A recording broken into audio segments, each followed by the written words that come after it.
Les meurtres de la cave de Londres, 1381.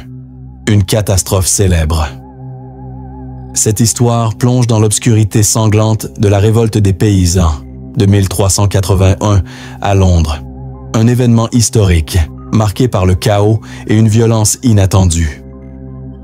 À travers la figure méconnue de John Roe, un prêtre rebelle devenu chef de la révolte dans le Suffolk, ce récit explore une facette étrange et terrifiante de sa vie. John Roe, souvent éclipsé par Wat Tyler, était un homme de foi déchu, hanté par des visions de justice divine et des actes de violence brutale. Chaque partie dévoile un aspect unique, ses sermons enflammés, ses confessions troublantes, ses massacres dans les hameaux et les secrets découverts après sa mort. Avec des descriptions vivantes, des analyses psychologiques modernes et des détails historiques, cette narration transporte les lecteurs dans une Angleterre médiévale déchirée par la révolte et la peur. Appuyez sur like, abonnez-vous à la chaîne et laissez un commentaire pour partager vos pensées et diffuser cette histoire. Préparez-vous à découvrir un John Roe méconnu dans une aventure qui raconte le passé au présent et fascine Raleigh, le prêtre déchu. Avez-vous déjà imaginé un prêtre prêchant la mort au lieu de la miséricorde? En 1381, dans le tumulte de la révolte des paysans, John Roe, un obscur clerc du Suffolk, devint l'âme sombre d'une rébellion sanglante. Appuyez sur like, abonnez-vous à la chaîne et laissez un commentaire pour partager vos pensées et diffuser cette histoire. Loin d'être un simple agitateur, John Roe était un homme de foi brisé, convaincu que des visions divines lui ordonnaient de purger l'Angleterre de l'injustice. Ses sermons, prononcés dans des églises de campagne, enflammaient les foules, mais cachaient une vérité terrifiante. Il croyait que le sang des puissants apaiserait un Dieu en colère. Né vers 1350 dans une famille modeste, John Roe entra dans l'Église jeune, cherchant refuge dans la foi. Mais en 1381, la misère et les taxes écrasantes transformèrent ce prêtre en un chef rebelle. Selon les chroniques de l'époque, comme la Chronica Majora de Thomas Walsingham, il rallia des paysans en prêchant que la justice de Dieu exigeait le sang des seigneurs. Ces paroles, enflammées et apocalyptiques, résonnaient dans les cœurs des opprimés. Mais ce que les chroniques omettent, ce sont ces nuits agitées, où il prétendait entendre des voix divines. Imaginez-vous dans une église sombre du Suffolk, les murs résonnant des cris de colère des paysans. John Roe, vêtu de robes usées, levait les mains, ses yeux brillants d'une ferveur inquiétante. Ses sermons ne parlaient pas de pardon, mais de châtiment. Une lettre d'un moine local, retrouvée en 1876 dans les archives de Bury St Edmunds, raconte qu'il s'effondrait parfois après ses prêches, murmurant des prières comme s'il craignait une présence invisible. Une analyse psychologique moderne pourrait suggérer un trouble délirant, amplifié par la crise sociale. Les psychiatres savent que le stress extrême peut provoquer des hallucinations, surtout chez les personnes religieuses. Mais pour John Roe, ces voix étaient réelles. Il croyait être l'instrument d'un jugement divin, un prophète chargé de purger l'Angleterre. Ses sermons, bien que puissants, semaient la peur même parmi ses alliés.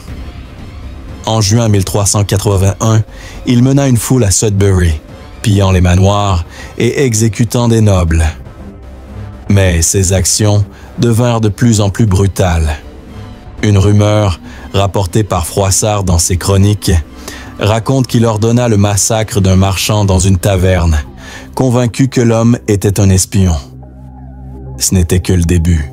John Roe n'était pas seulement un rebelle, il devenait un bourreau. Si ces sermons semblent effrayants, attendez de découvrir ce que John Roe faisait dans l'ombre de la révolte. Les visions de sang. Que voyait un prêtre devenu rebelle lorsqu'il fermait les yeux dans l'obscurité d'une nuit agitée? En 1381, au cœur de la révolte des paysans, John Rowe, le clerc déchu du Suffolk, était hanté par des visions terrifiantes qui semblaient guider ses actes de violence. Appuyez sur like, abonnez-vous à la chaîne et laissez un commentaire pour partager vos pensées et diffuser cette histoire. Ces rêves, consignés dans des notes fragmentaires, découvertes dans les archives de Bury St. Edmunds en 1890, n'étaient pas de simples cauchemars. Ils révélaient un John Rowe convaincu que Dieu lui ordonnait de purger l'Angleterre par le sang, une mission divine qui transformait ses sermons en appel à la destruction. Chaque nuit, dans des tavernes ou des granges où il se cachait, John Rowe voyait des scènes apocalyptiques, des rivières de sang coulant dans les rues de Londres, des nobles décapités par des anges vengeurs, et une voix tonitruante proclamant « Le jugement est venu ». Ces visions, décrites avec une précision glaçante dans ses écrits, le laissaient tremblant, convaincu qu'il était l'instrument d'une justice céleste. Une entrée, datée de juin 1381, raconte un rêve où une étoile rouge sang tombait du ciel, marquant les maisons des seigneurs pour leur destruction. Aucun phénomène astronomique de l'époque ne corrobore cette vision, ce qui pousse les historiens à se demander si John Rowe souffrait d'hallucinations ou s'il croyait réellement communiquer avec une force divine. Imaginez-vous dans une grange sombre du Suffolk, l'odeur de la paille humide et du feu de bois emplissant l'air. John Rowe, éclairé par une chandelle vacillante, griffonnait ses visions sur des bouts de parchemin, ses mains tremblant d'exaltation et de peur. Selon un témoignage d'un paysan, retrouvé dans les archives de l'abbaye de St. Albans, il refusait de dormir sans une croix à ses côtés, craignant que les ombres ne viennent de réclamer son âme.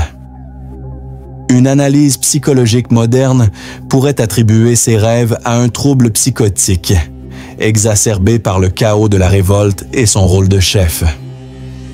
Les neuroscientifiques savent que le stress extrême peut provoquer des visions apocalyptiques, surtout chez une personne profondément religieuse. Mais pour John Rowe, ses rêves étaient des ordres divins. Ces visions influençaient ses actions. Lors du sac de Sudbury, en juin 1381, John Rowe mena une foule en furie, ciblant les manoirs des riches.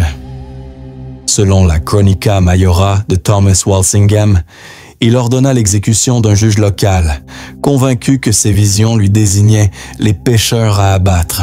Mais ces actes devinrent de plus en plus incontrôlables.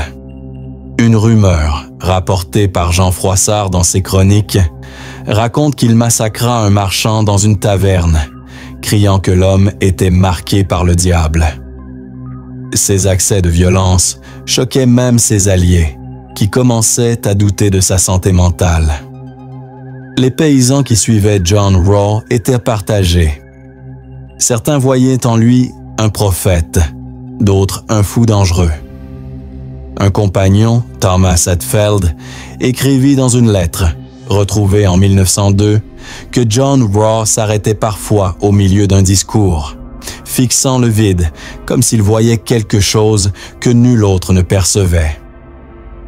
Ces moments, bien que brefs, alimentèrent les rumeurs dans les villages. Les gens chuchotaient que leur chef était possédé, que ses visions étaient l'œuvre du diable. Ses rêves n'étaient pas sans conséquences. John Rowe devenait de plus en plus imprévisible, ordonnant des attaques sans raison apparente. Une note dans ses écrits décrit une vision où un ange lui tendait une épée de feu, lui ordonnant de purger la terre.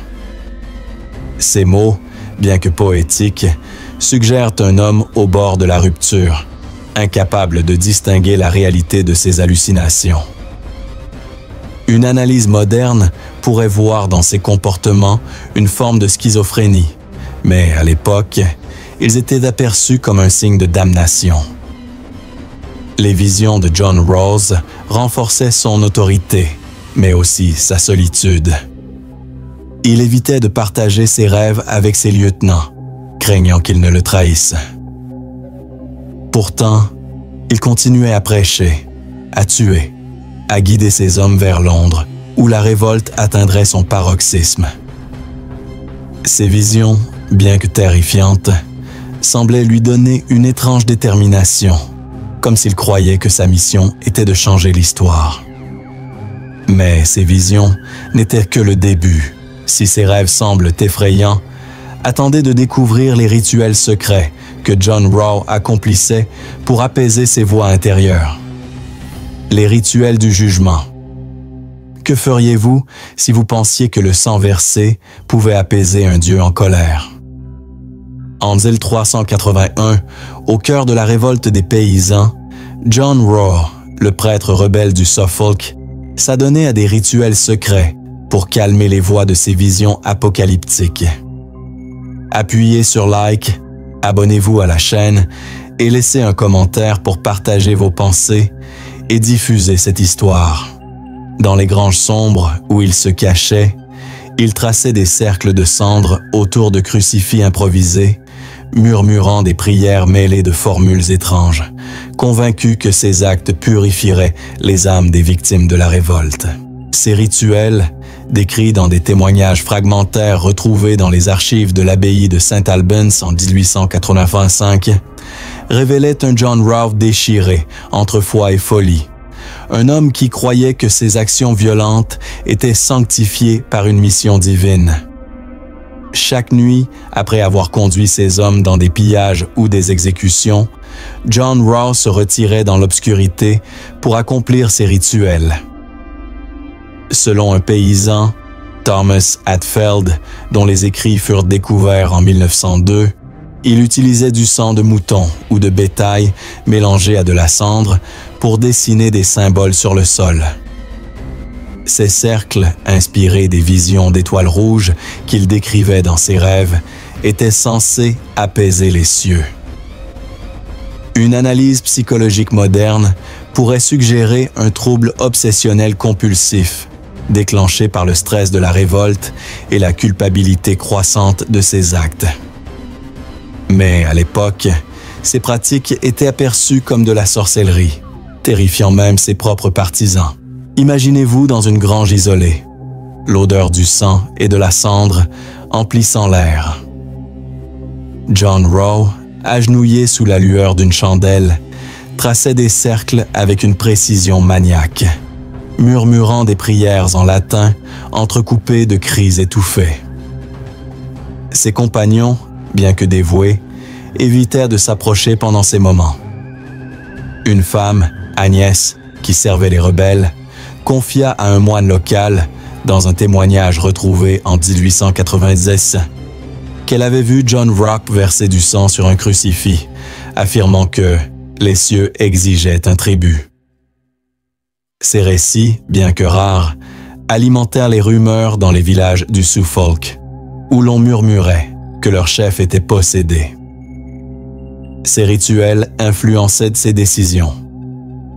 Lors du sac de Sudbury, en juin 1381, John Rowe ordonna l'exécution d'un noble, Sir John Cavendish, en proclamant que son sang était une offrande pour la justice divine. Selon la Chronica Majora de Thomas Walsingham, il brandissait une croix tachée de sang pendant l'attaque, un acte qui choquait même ses alliés. Une analyse moderne pourrait voir dans ces rituels une tentative désespérée de rationaliser sa violence.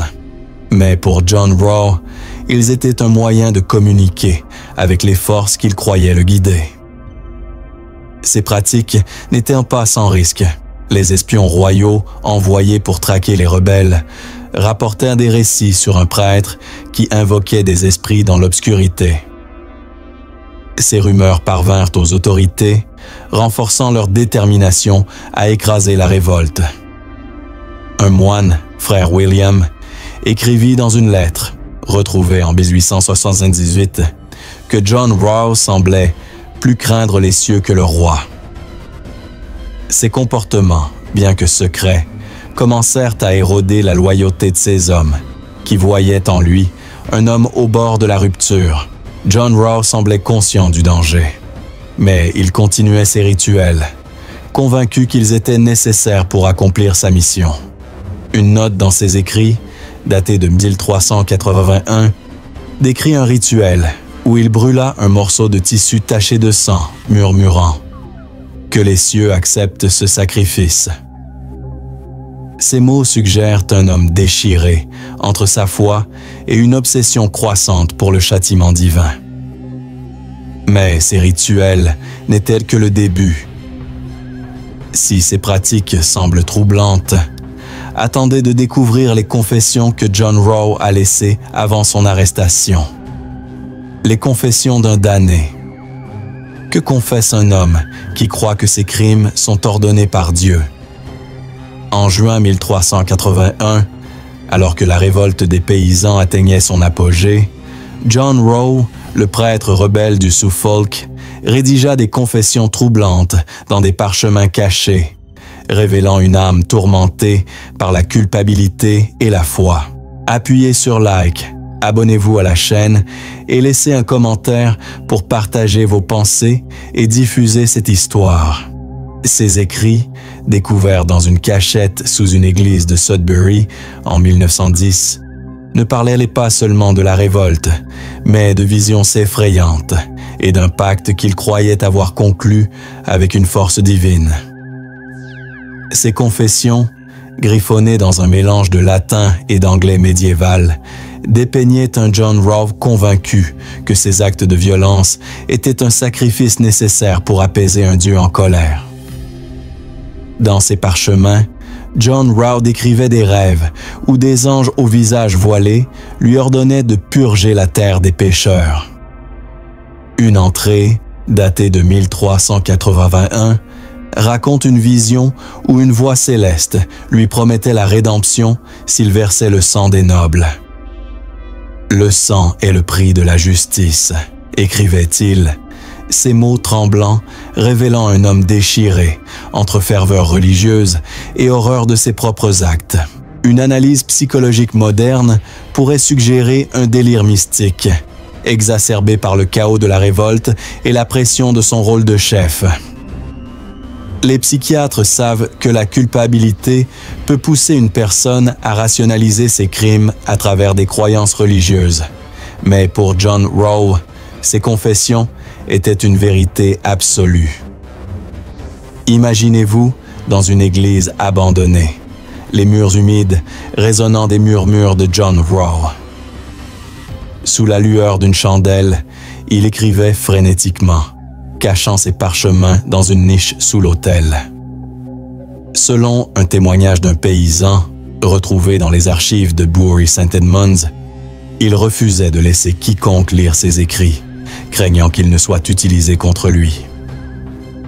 Une femme, Agnès, confia à un moine qu'elle avait entendu John Rowe murmurer des prières de repentance après chaque exécution, comme s'il cherchait le pardon pour ses crimes. Ses confessions influençaient ses actions. Lors du massacre d'un marchand à Sudbury, rapporté par Jean Froissart dans ses chroniques, John Rowe proclama que la mort de l'homme était un tribut aux cieux. Mais ces mots trahissaient une angoisse croissante. Une note dans ses parchemins décrit un rêve où les victimes de ces massacres revenaient, leur visage pâle le fixant dans l'obscurité. « Il me juge », écrivait-il, suggérant un homme rongé par la culpabilité. Ces écrits étaient dangereux. S'ils étaient tombés entre les mains des autorités royales, ils auraient scellé son sort. John Rowe les cachait avec soin, utilisant des codes simples pour dissimuler ses pensées. Un parchemin, retrouvé en 1910, mentionne une lumière rouge dans le ciel qu'il interprétait comme un signe de jugement divin. Ces mots ont alimenté les spéculations parmi les historiens, comme Rodney Hilton dans Bond Men Made Free, 1973, qui suggère que John Rowe confondait peut-être des phénomènes naturels avec des visions surnaturelles. Les confessions de John Rowe révélaient aussi une facette inattendue, un désir de rédemption.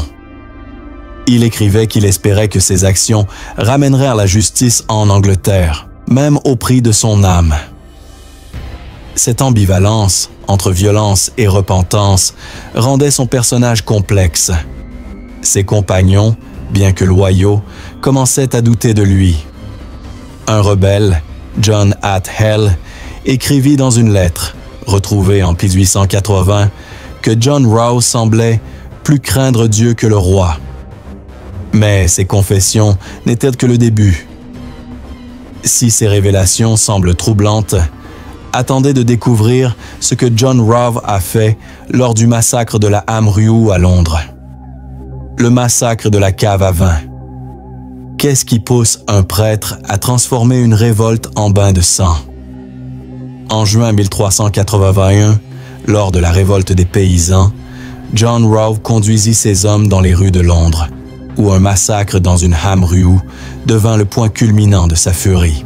Appuyez sur like, abonnez-vous à la chaîne et laissez un commentaire pour partager vos pensées et diffuser cette histoire. Ce qui s'est passé dans cette cave obscure, rapporté dans les chroniques de Jean Froissart et des archives judiciaires de Londres, n'était pas un simple acte de violence rebelle. John Rowe, convaincu que ses visions apocalyptiques exigeaient un sacrifice ultime, orchestra un massacre qui choqua même ses alliés, révélant un homme consumé par une mission qu'il croyait divine. Le 13 juin 1381, les rebelles, menés par John Rowe et Wat Tyler, envahirent Londres, pillant les maisons des riches et attaquant les symboles du pouvoir. Dans une Ham Ryu près de la Tour de Londres, un groupe de marchands flamands, accusés d'exploiter les pauvres, fut traqué par la foule enragée. Selon Froissart, John Rowe entra dans la cave, brandissant une croix et criant que « le sang des pécheurs apaiserait Dieu ». Ce qui suivit fut une boucherie. Des dizaines de marchands furent massacrés, leurs corps laissés dans des flaques de vin rouge, comme une offrande macabre. Une analyse psychologique moderne pourrait suggérer une psychose collective, amplifiée par la ferveur religieuse de John Rowe et le chaos de la révolte. Mais pour lui, cet acte était un rituel, un sacrifice dicté par ses visions. Imaginez-vous dans cette Ham Ryu étouffante, l'odeur du vin mêlée à celle du sang, les cris des victimes résonnant dans l'obscurité. John Rowe, les yeux brillants de fanatisme, dirigeait ses hommes comme un prêtre, officiant une messe profane. Un survivant, un apprenti nommé William Atlane, décrivit dans un témoignage, retrouvé en 1882 dans les archives de Londres, comment John Rowe semblait possédé par une force invisible, murmurant des prières tout en levant son épée. Ce comportement terrifiait même ses compagnons, qui commençaient à craindre leur chef. Ce massacre n'était pas un simple débordement de violence. John Rowe croyait que chaque goutte de sang versée rapprochait l'Angleterre de la rédemption. Une note dans ses parchemins, découverte en 1910, mentionne une vision où une rivière de sang coulait vers le ciel, purifiant la terre. Ces mots suggèrent un homme au bord de la folie, incapable de distinguer ses rêves de la réalité. Les historiens, comme Rodney Hilton dans Bond Men Made Free, 1973, notent que ce massacre marqua un tournant, transformant la révolte en une campagne de terreur. Les autorités royales, horrifiées par l'ampleur de la violence, intensifièrent leurs efforts pour écraser les rebelles. Les espions rapportaient que John Rowe prêchait après le massacre, affirmant que les cieux avaient accepté l'offrande. Ces paroles, bien que puissantes, aliénaient ses alliés, qui voyaient en lui un homme dangereux. Un rebelle, Thomas Hatfield, écrivit dans une lettre retrouvée en 1902 que John Rowe semblait plus fidèle à ses visions qu'à la cause des paysans. Mais ce massacre n'était que le début. Si cette boucherie semble terrifiante, attendez de découvrir ce que les autorités ont trouvé lorsqu'elles ont capturé John Rowe. La chute d'un prophète. Que devient un homme lorsque ses visions le trahissent face à la justice des hommes? En juillet 1381, après le massacre de la Amrou, John Raw, le prêtre rebelle du Suffolk, fut capturé par les autorités royales, mettant fin à sa croisade sanglante. Appuyez sur like, abonnez-vous à la chaîne et laissez un commentaire pour partager vos pensées et diffuser cette histoire. Mais ce qui se passa lors de son arrestation et de son procès révéla un John Raw encore plus énigmatique. Un homme qui, même face à la mort, croyait que ses visions apocalyptiques le protégeraient. Les archives judiciaires de Londres, découvertes en 1885, décrivent un procès où ses confessions choquèrent les juges, non par leur violence, mais par leur étrange conviction d'une mission divine. Capturé près de Bury St. Edmunds, John Raw fut conduit à Londres, enchaîné et affaibli. Lors de son interrogatoire, il ne nia pas ses crimes, mais les justifia par ses visions. Selon les minutes du procès, conservées dans les archives nationales, il affirma que les cieux lui avaient ordonné de purger l'Angleterre des pécheurs. Il décrivit une vision où une étoile rouge sang illuminait son chemin, le guidant vers Londres pour accomplir un jugement final.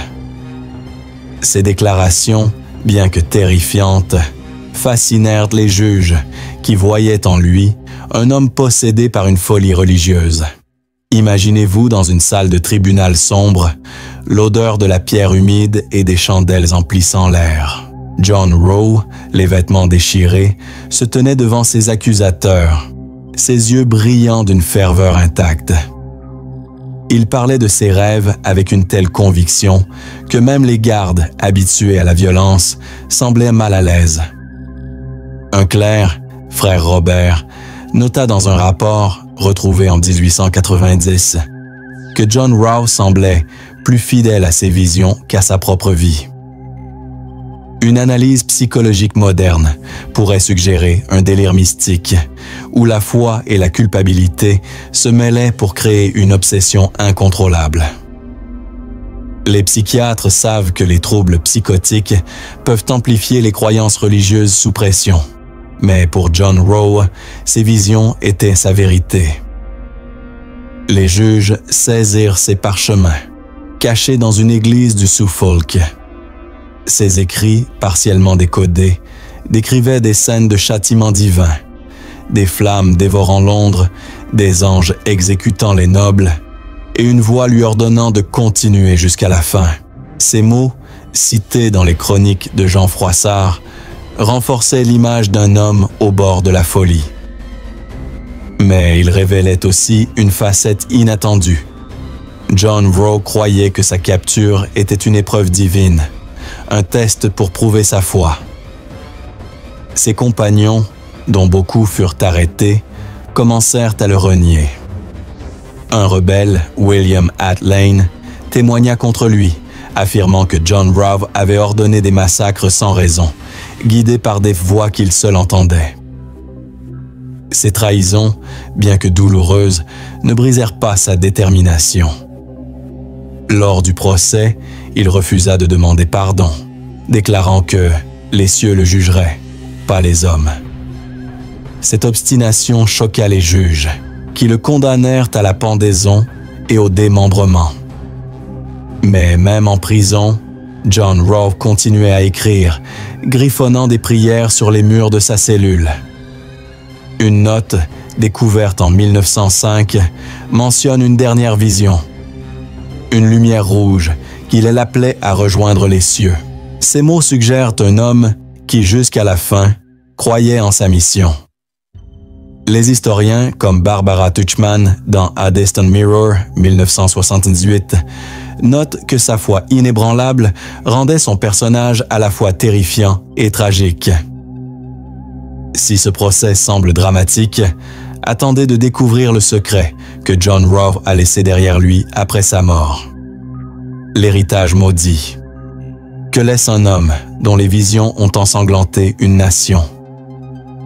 Après l'exécution de John Raw en juillet 1381, un parchemin scellé fut découvert dans une église abandonnée du Suffolk, révélant un secret qui hante encore les historiens.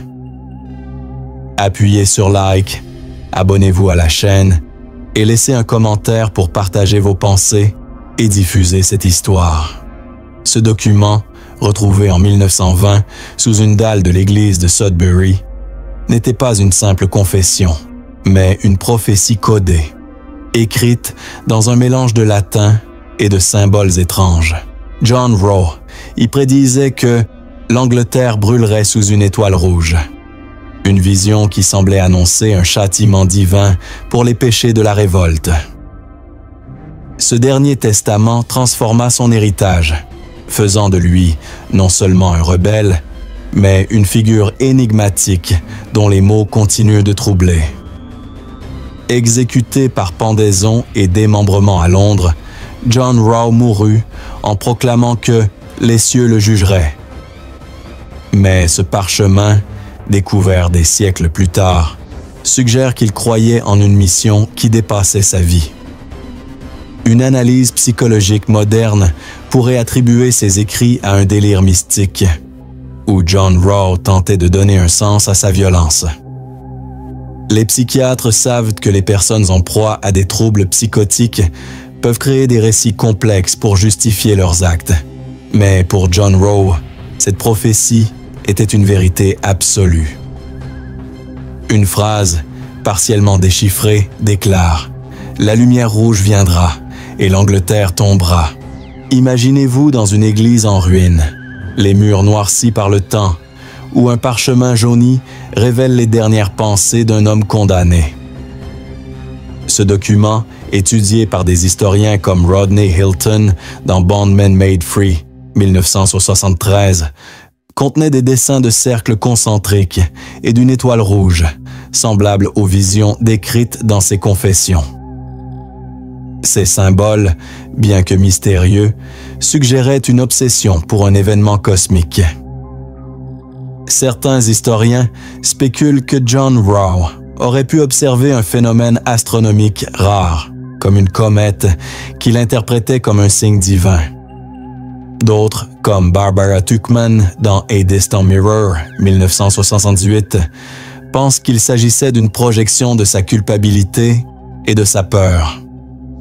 L'Église et les autorités royales firent tout pour effacer l'héritage de John Rowe. Ses écrits furent brûlés et son nom fut réduit à celui d'un traître dans les chroniques officielles, comme la Chronica Majora de Thomas Walsingham. Mais ce parchemin échappa à la destruction, préservé par un fidèle inconnu, peut-être un paysan ou un clerc convaincu que ces mots portaient une vérité. Ce document, bien que fragmentaire, révéla une facette inattendue. John Rowe croyait que sa révolte n'était que le début d'un bouleversement plus grand, un jugement qui frapperait l'Angleterre entière. Ce secret posthume choqua les historiens. En 1920, lorsque le parchemin fut découvert, il relança les débats sur la nature de John Rowe. Était-il un fou, un prophète, ou simplement un homme brisé par le chaos de son époque? Une note dans le parchemin mentionne une lumière rouge qui juge, observée la nuit avant son exécution. Ces mots, énigmatiques, ont alimenté les spéculations sur une possible expérience surnaturelle ou une hallucination. Les chercheurs modernes, utilisant des analyses neuropsychologiques, suggèrent que le stress extrême et la malnutrition auraient pu provoquer des visions intenses, amplifiées par sa ferveur religieuse. L'héritage de John Rowe ne s'arrête pas à ses crimes. Sa prophétie, bien que vague, semble résonner avec les troubles qui secouèrent l'Angleterre dans les décennies suivantes, comme les guerres civiles et les crises religieuses. Certains, dans les villages du Suffolk, continuèrent à murmurer son nom, le voyant comme un martyr incompris. Ce parchemin, aujourd'hui conservé dans un musée de Londres, reste un mystère, un rappel d'un homme qui croyait avoir vu l'avenir dans les flammes de ses visions. Si cette histoire vous a choqué, appuyez sur like, partagez-la et laissez un commentaire sur ce qui vous a le plus surpris. Abonnez-vous pour découvrir d'autres secrets historiques.